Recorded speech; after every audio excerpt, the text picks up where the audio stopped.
बिस्मिल्लाहिर्रहमानिर्रहीम। अस्सलामु अलैकुम नाज़रीन, मेरा नाम है मिर्ज़ा अहमद ताशफीन और आप देख रहे हैं मेरा यूट्यूब चैनल। नाज़रीन कराम, आज बहुत देर के बाद हम दोबारा इस चैनल के ऊपर आपस में डिस्कशन करेंगे। हम आज का हमारा मौजू उन स्टूडेंट्स के लिए है, उन बच्चों के लिए है, उन तलबा और तालिबात के लिए है कि जो इस साल बोर्ड के अंदर अपेयर होंगे। क्योंकि मैं जो है एजुकेशन डिपार्टमेंट से ताल्लुक़ रखता हूँ और कभी भी कोई ऐसा मौका आए तो मैं समझता हूँ कि बच्चों को थोड़ी बहुत गाइडेंस दे देनी चाहिए। हालांकि ऐसे बहुत से उस्ताद कराम हैं जो एक काम बहुत अच्छे तरीके से कर रहे हैं, लेकिन मैं इसमें अपना थोड़ा सा किरदार अदा करना बेहतर समझता हूँ। नाज़रीन कराम, सबसे पहले तो मैं 9th क्लास के स्टूडेंट्स के लिए बात करना चाहूँगा कि अब तक आपने जिन बच्चों ने पेपर्स दिए हैं या जो अभी कंटिन्यू कर रहे हैं, उनको इतना तो अंदाज़ा हो गया होगा कि बायस लाहौर या कोई भी आपका बोर्ड है, जब आप सेंटर में जाते हैं तो हर बच्चा इस बात से एग्री करेगा कि जो उसके माइंड के अंदर घर निकलने से पहले किसी भी टॉपिक के बारे में, किसी भी चीज़ के बारे में नज़रियात थे, बोर्ड के अंदर बोर्ड की कुर्सी के ऊपर बैठ के, स्टूडेंट चेयर के ऊपर बैठ के वो सारी की सारी चीज़ें माइंड से निकल जाती हैं। इस बात से कोई बच्चा एग्री करे या ना करे, एक दफ़ा को आके उसके साथ ये कंडीशन लाजमी हुई होती है। सर कंडीशन तो होगी, अब इसके पीछे वजह बताएं और फिर वजह बताने के बाद इसका सलूशन बताएं। तो देखिए, वजह इसकी मैं ये समझता हूँ कि स्टूडेंट जो है वो पता नहीं बच्चों बोर्ड को क्या समझ लेता है। वो समझता है कि भाई बोर्ड ना हो गया, वो कोई CSS का PPSC का एग्ज़ाम देने जा रहा है और यहाँ पर जो भी उसके साथ होगा वो एक कुछ गलत चीज़ लिखेगा, पीछे से ठा करके चपेड़ाएगी। ये बच्चे का कॉन्सेप्ट ही ये बना हुआ है। तो बच्चों ऐसा कुछ नहीं है, आपको इजी हो के, रिलैक्स हो के, माइंड कूल रख के पेपर अटेम्प्ट करना है, ताकि आपके जहन में जो भी चीज़ें हैं, आपका डोपामिन लेवल नहीं बढ़ना चाहिए। डोपामिन एक ऐसा हार्मोन है, एक ऐसा केमिकल है जो कि आपके माइंड के अंदर उस वक्त रिलीज होता है जब आपका जो माइंड है वो एक्साइटेड स्टेट के ऊपर होता है। जब आपका माइंड एक्साइट हो जाता है, किसी भी टॉपिक के रिलेटेड टेंस हो जाता है, अचानक से आपके ऊपर एक ऐसी सूरत हाल, एक ऐसी सिचुएशन आती है कि जो आप एक्सपेक्ट नहीं कर रहे थे, उस वक्त आपका जो डोपामिन लेवल है वो हद से ज़्यादा इंक्रीज हो जाता है और उस वक्त आपको कोई भी चीज़ माइंड के अंदर नहीं आती। तो आपने अपना डोपामिन लेवल, अपना स्ट्रेस लेवल जो है आपने कम से कम रखना है और जितना आप कूल माइंडेड हो सकते हैं उतना आपने होना है। अब चूँकि पेपर रमज़ान में आ रहे हैं तो रमज़ान में आने का अच्छा फ़ायदा ये है कि आपके जो स्टमक के लिहाज से आपको जो प्रॉब्लम्स होती हैं वो वहाँ पर नहीं होंगी। आप उधर इजी होंगे, रिलैक्स होंगे, आपका जो है आप बिल्कुल कूल माइंडेड होकर आपका पेपर वहाँ पर होना चाहिए। अब इसका सोल्यूशन क्या? देखें बच्चों, किसी भी टेंशन, किसी भी प्रॉब्लम, किसी भी परेशानी का सोल्यूशन जो है वो अल्लाह ताला की ज़ात ने हमें मुहैया किया हुआ है।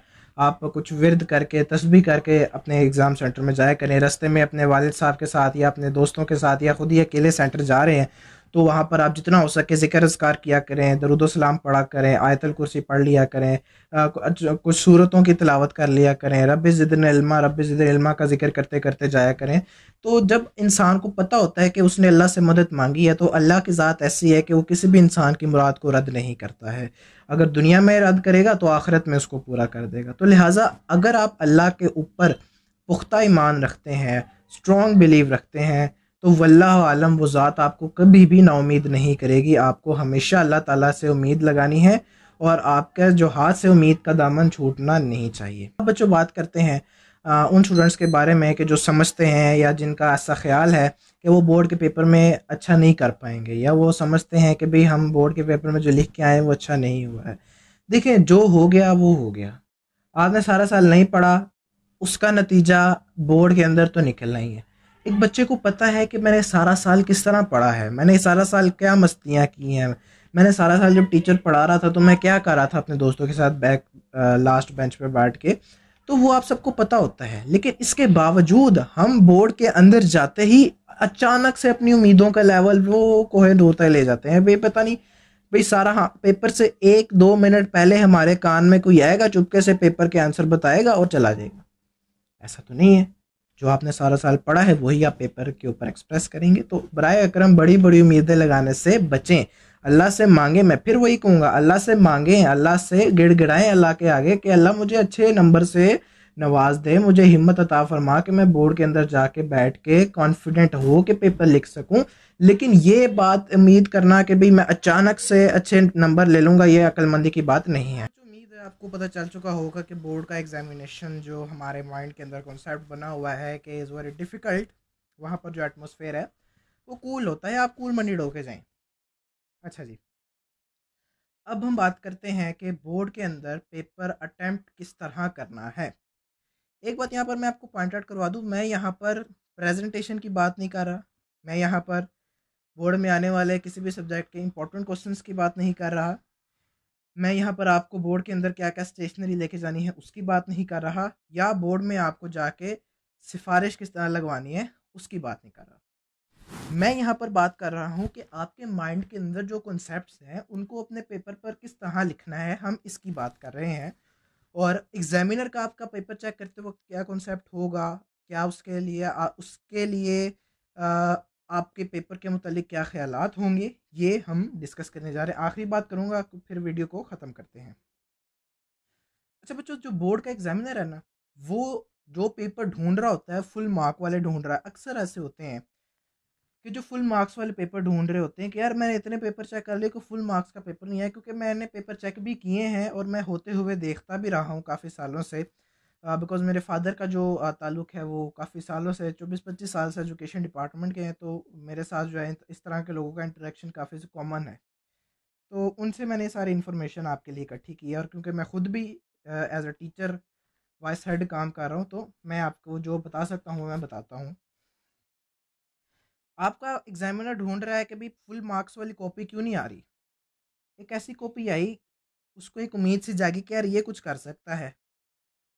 उस बच्चे ने पहला पेपर का जो पहला क्वेश्चन है बड़ी शिद्दत से किया, दूसरा बड़ी शिद्दत से किया, तीसरा बड़ी शिद्दत से किया, चौथा बड़ी शिद्दत से किया, 5 पेज पे फूल बखेर दिए। इतनी नीट राइटिंग, इतनी खूबसूरती से वर्ड को लिखा हुआ, इतनी खूबसूरती के अल्फाज इस्तेमाल किए, book to book as it is लिखा हुआ है।